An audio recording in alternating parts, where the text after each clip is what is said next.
போடா. இந்த பூமியில் நிலையாய் வாழ்ந்தவர் யாரடா? போனால் போகட்டும் போடா. சங்கு ஊதியது நாகு. அடுத்த வரி வந்தது தெரியும். அடுத்தது இரவல் தந்தவன் கேட்கின்றான். இரவல் தந்தவன் கேட்கின்றான்னா இந்த உடம்பு வந்து ஓசி உடம்பு. நாம என்ன நினைக்கிறோம், இட் பிலாங்ஸ் டு அஸ் இல்லையா? இல்ல இல்ல இல்ல, 75 வயசுல தெரிஞ்சு பேரும் ஓனர் வேலை ஆளுன்னு. ஏன்னா நீங்க சொன்னது எதுவுமே அந்த உடம்பு கேட்காது. இரவல் தந்தான், ஓசியில கொடுத்தான், இத்தனை வருஷம் கொடுக்குறேன், லீஸ் இல்ல, டெனன்சி அக்ரிமெண்ட்ல ஒண்ணுமே இல்ல. அது எந்த அக்ரிமெண்ட் இல்லாம ஃப்ரீயா கொடுக்குறான். சட்டப்படி பாத்தீங்கன்னா எதுவுமே இல்லை. என்ன கேட்டா we are squatting on someone's land basically. நீங்க தான் அந்த எக்ஸ்பர்ட் ஆச்சா.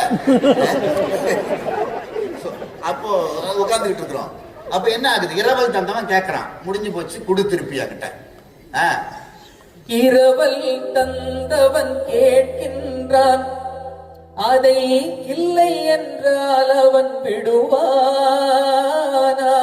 இல்ல முடியாது, நான் வராத ஐடியாவே இல்லை, நான் 100 வருஷம் இருந்துட்டு வரலான்னு இருக்கிறேன், நான் இவ்வளவு ஷேர் மார்க்கெட்ல போட்டுட்டு இதெல்லாம் நான் அனுபவிக்க வேண்டியிருக்கு, கொண்டாட்டி பள்ளியெல்லாம் இருக்குன்னு எனக்கு எக்ஸ்டென்ஷன் கொடு, நான் மெதுவா தான் வருவேன் அப்படின்னா விட மாட்டான். அடுத்தது என்ன, உறவை சொல்லி அழுவதனாலே உயிரை மீண்டும் தருவானா? இறந்து போயிட்டா, இல்லைங்க நீங்க உயிரை எடுத்துக்கிட்டு போக நினைச்சது வந்து ஒரு ஸ்ட்ரேஞ்சர் இல்ல, இவர் வந்து என் கணவர், இவர் எங்கள் அக்கா, என் தங்கச்சி, என் மனைவி. ஓ ஐம் சோ சாரி, அவர் அப்பாவா, நான் மிஸ்டேக் பண்ணிட்டேன், கடவுள் சொல்ல மாட்டேன்.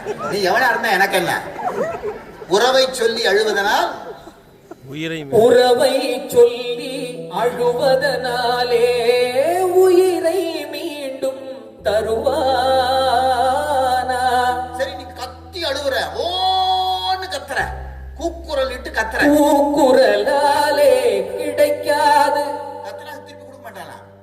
சரி இதெல்லாம் நமக்கு ஒரு பாட்டு போட்டுக்காரு. நமக்கு எல்லாரையும் பார்த்த முடியல, கத்தி பார்த்தோம், கூப்பாடு போட்டு பார்த்தோம், ஊர்ல உள்ளவெல்லாம் பேசி பார்த்தேன், கத்தனை எல்லாம் முடியல.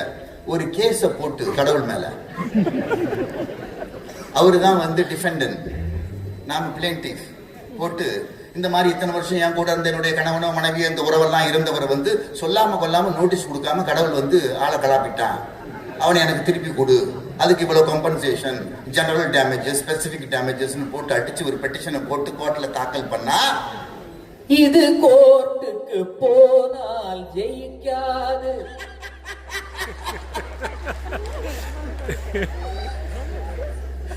ஜெயிக்காது.